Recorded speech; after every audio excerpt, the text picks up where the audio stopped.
first, a look back at the week that was, beginning with a tragedy that claimed 2 lives, 2 DOT workers in South Carolina.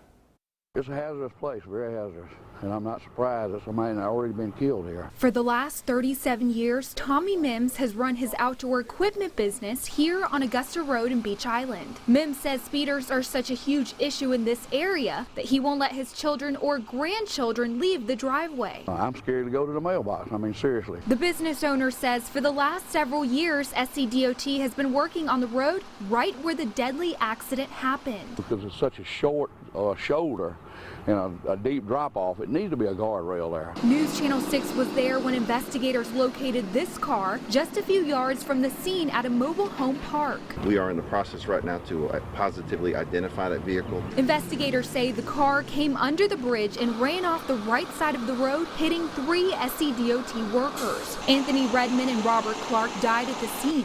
A 3rd DOT employee suffered minor injuries. Investigators say it's still unclear what kind of work SCDOT was doing on the road. There aren't barriers set up, there aren't cones set up, so I don't know as how far DOT was. Is this a work zone? Is it not a work zone? All that's going to be looked at. And so we mourn the passing of Tony Redmond and Robert Clark as we continue to cover the events of this week as that investigation into the deadly crash continued. Imagine what it would feel like to have a car go by 65, 70 miles an hour when you're working a foot or inches away. Safety cones marking a lane closure are warning drivers of what's up ahead. And it's one of the ways this group of GDOT workers is able to safely do routine maintenance. This part of Columbia Road is a dream for DOT crews because the sidewalks add a nice buffer zone, leaving them plenty of room to work. But most days are not like this. If you were out on the interstate right now with some of the contract work we've got going on where the lanes are a little tighter, they're doing some sawing activity, yes. They may be just simply a foot or two from a passing vehicle. These workers get lots of road safety training, but just like people get used to working in an office, they get used to working the highways.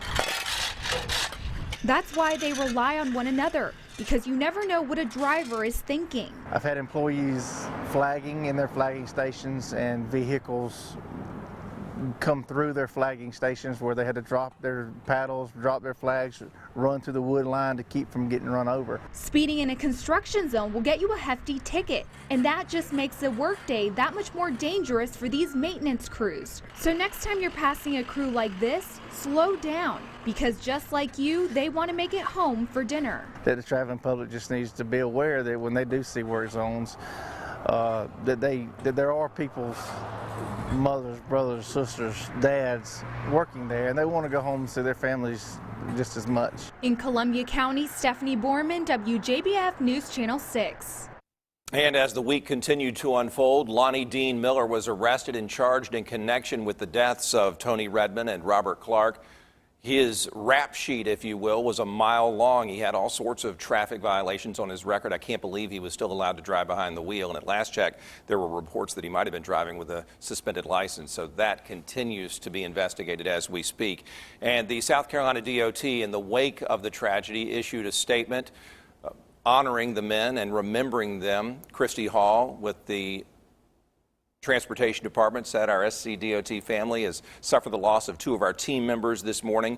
While we mourn these losses, I would urge all South Carolinians to be cautious when approaching work zones. Christie goes on to say the men and women of SCDOT are dedicated public servants, and we want them all to return home each night to their families. So true, and so the reason for this edition of the Means Report. Kyle Collins works on the Georgia side of the border, helping to handle communications for the Department of Transportation. And Kyle, thank you for being in that story just then that Stephanie did, and thanks for being with us today. Yeah, great to be here.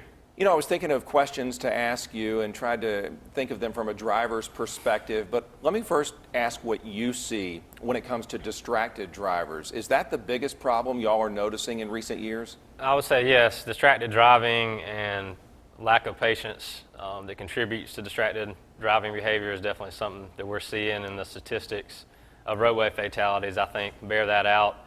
And have also just on the ground, if you talk to any of our DOT or contractors on a daily basis, they're seeing folks driving distracted and not being safe behind the wheel. Well, Kyle, you know, I walk each morning down a very busy road, and you probably see this just in your travels. It seems like everybody is texting or at least looking at their phones, doesn't it? Yeah, texting, playing on the radio, eating, putting makeup on, you name it. Distracted driving can be a lot of things, and like you said, it's a perfect example. If you just pay attention and keep your head on a swivel, you'll see a lot of that behavior. Are there certain roads in Georgia that you've noticed that are more dangerous? Might a country road be less dangerous than an interstate, or perhaps it's more dangerous? Well, really, when it comes to the increase in injury and fatalities we've seen, it's anywhere. It's from the local city and county streets on up to your major interstates and state routes, so not specifically one versus the other. You know, we saw in that story there that these crews do work right next to the traffic. Right. Are there any requirements when it comes to the distance that workers can do their job away from traffic, or sometimes do they have to be right up almost in it? Well, yeah, like you saw in the piece there, the crew that was cleaning up debris on Columbia Road, it was a double lane, so they had the right lane closed. It gave them a little bit of a buffer. They still maintained the 12-foot space for passing vehicles to go, but yeah, there may be times like this I-20 project, Menduffie in Columbia County, we see where guys are sawing slabs in the right or left lane, and they are literally closer than for me to you to passing traffic. So sometimes it's a necessity for personnel and equipment to be inches away from a passing vehicle. All right, so what should we be thinking when we start to see those initial orange cones, or perhaps the message board that says there's a work zone upcoming? What should we start to think or do? Pay attention first and foremost when it tells you that right or left lane is about to close. Go ahead and merge. One of the main issues that causes a lot of these incidents and congestion is when folks race to the taper to where the lane becomes a single lane. Right, yeah. And that becomes a huge problem, causes incidents, increased congestion. So definitely pay attention, slow down, and just watch out for workers. Well, and let the impatient person in, right? You know, Exactly. Right. It's tough though, because Yeah. you know, sometimes there's this group mentality where the good cars want to punish the bad cars trying to race down that lane as it runs out. But you know, based on what we've seen, certainly, and based on the damage that can be done, let those people in. Exactly, and that's what's happening in a lot of these work zones, honestly, that's generating a lot of the problems. And we've all been guilty of some of this behavior that we're describing. Sure. Being out there firsthand and actually seeing it and talking to our workers to see what they go through, it can kind of give you a different perspective. What should we do if we see a disabled vehicle, kind of stepping away from the work zone issue here and looking at disabled vehicles, or if our vehicle starts to break down? What's the best way to respond to not put ourselves or others in danger? If you can, and the cars that maybe got some motion in it and you're able, definitely move out of the travel lanes onto the shoulder, a safe distance away. You know, call your emergency number, your 911, and also 511. That'll get you some assistance, because we actually have State Highway Patrol, the Coordinated Highway Assistance and Maintenance Patrol, that are working I-20 now that can come assist the vehicle that's having some issues. What about your relationship with law enforcement? And especially if you see a violator, if you see somebody who's not driving properly through a work zone, how do you let the police know about it? I think our DOT project managers, foremen, and some of our contractors have a really good relationship with Richmond, Columbia County, wherever it may be, those law enforcement agencies. And a lot of times they will compensate them to be posted in the work zone, to have some blue lights. And you might see somebody cruising out if someone's going too fast, actually ticket the individual that's driving recklessly or too fast in the work zone. What about the punishment that people can face if they do get caught and if they do misbehave, if you will, in a work zone? Right. Well, work zone fines, you know, the average fine goes up for a normal traffic citation. I think the minimum is $100, and I think it can go up to anywhere to $1,000, maybe a little more than that, but it's possible to definitely hit your pocketbook. What about apps that are out there? Are you a fan of any of them that help us avoid work zones, kind of take us around? I was traveling the other day, and I was on one of them, I think it may have been Waze, had no idea there was a work zone. It was several miles ahead. Right. It took me around it. That's a great idea, and it's funny that you mentioned Waze. We actually have a data sharing partnership with their one of their citizens programs. So we get the information from Waze, and we feed our 511 traffic interruption information to them. So we share it, so they help us out and we help them to let folks know where the cones are. It does limit that frustration if before you leave in the morning, before you leave work in the afternoon. If you know what's coming, it seems to kind of make that slowdown a little bit easier. Does it help or hurt when crews are working at night? We see a lot of that if you're ever traveling after dark, and is that to avoid traffic, or explain that? There are different provisions on different projects. For instance, on I-20 from 194 to 172, I know we get a lot of questions about why we're not doing night work. The tight schedule, the project, some of the financials, some of the concrete work, and some of the activities and equipment come into play on whether or not we actually do night work. For instance, the striping contract that is redoing striping from 194 to the South Carolina line, moving lane closures, they're actually doing it at night. So it varies on when you'll see night or daily work. Talk about the training that your road crews get. You know, you've given us a good education in our brief time together today on how we should behave. What do y'all teach them before they go out and do their work on the roads? Right, well, before you see any of these individuals out in a GDOT vest and GDOT reflective hat, they're going through a lot of traffic control management. They're learning the manual standards, national standards on traffic control, how to set up cones, how to properly flag, how to set up the message boards. So anytime they enter the roadway, they do it in the proper fashion, and it's something that folks have seen before, where they know what to expect, gives them advance warning, while also protecting themselves and the equipment coming in and out of traffic in the different areas. But they've still, in many cases, have to run for their lives sometimes. Sometimes, again, in that beginning piece, our Augusta area manager has actually seen it firsthand.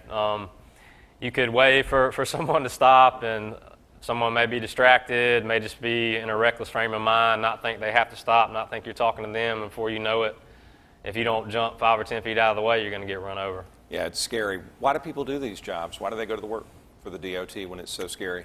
It's just a public service mindset. I mean, these guys love what they do. They're out on a day-to-day basis maintaining our roadways. Construction staff is looking over the contractors to widen, replace a bridge, make things better, safer, help for economic development. And nobody's getting paid $1 million to do this, you know, but it's a public service. We're a state government agency, and we work for you. We're a customer service entity. So just remember, when you're getting frustrated, those cones are out there for the betterment of you and the safety of your family. Well, I heard DOT Commissioner Don Grantham speak the other day, and those orange cones and barrels aren't going away anytime soon. I mean, I guess on the bright side, we have a lot of work being done, right? Right. Have you ever seen it this busy? No, and I've been with DOT for a short amount of time, but I can tell you right now, the CSRA and specifically Augusta area, Columbia County is probably getting more investment. It rivals anywhere else in the state, I would say, even up to Metro Atlanta. So it may be frustrating at times for y'all out there when you see these cones, you're getting detoured, you have the delays, but I promise you it's something to be proud of in 5, 6, 7 years when everything is done. It's going to be incredible. All right, Masters Week, before I let you go, have y'all got that locked down? Is it going to be better, worse, or the same as last year? I think everything's good. Richmond County does great coordination with their traffic department and traffic plan. They have that down to a science. We're obviously there from a background supportive perspective. And from the construction end, you will not see any major lane closures from the Friday prior to the start of Masters Week, which I think is March 31st, leading into the Monday afterwards. So there won't be any major lane closures. I-20 is going to be clear. All your major routes, the lanes are open. They won't have cones blocking you. All right, are those crews on spring break, or you'll put them somewhere else that week? It's just part of every contract. If it's even resembles that it's an area that, master traffic might come through, even going into the other side of our district in Green, the Lake Oconee area, where there's a lot of, golf course communities that have a lot of business influx during that time, it's there too. So any major routes coming into and out of the Augusta area, that applies to. Well, we're grateful to you for that, and also for your time today. Thanks for teaching us how to act out there. I hope a lot of people heed it. Definitely. Thanks for the time. Absolutely. Kyle Collins with Georgia's Department of Transportation. Listen to what he said, rewind it, and play it for your teenage drivers.